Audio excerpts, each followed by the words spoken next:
was one of the worst things that could have ever happened to the women in the Black community. And I know y'all going to say, because of the feminist movement, you have the right to vote. No, because of the civil rights movement, we have the right to vote. Y'all going to say, because of the feminist movement, you have the choice to work. No, I'm a Black woman.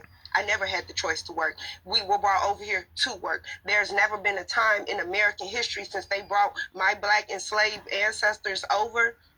Actually, my ancestors was free. So when they brought my freed ancestors over and enslaved them, from the very moment that any of my matriarch touched this ground, they've been working. So Black women did not need the feminist rights to start working. We was always working. We was always in the kitchen. We was always the nannies. We was always the cleaners. We was the one feeding y'all babies when y'all wasn't doing nothing. So we did not need to fight. We didn't need to fight for the right to work.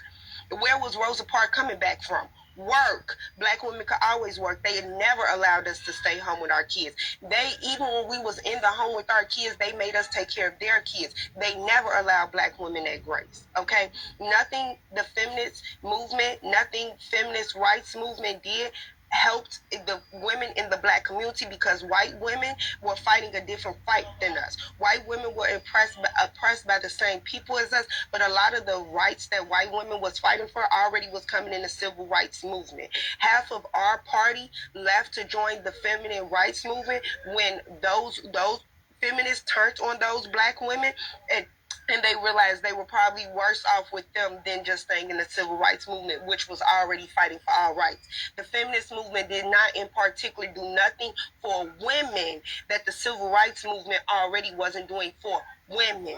Women were strong in the civil rights movement. Women was fighting for women's civil rights as well.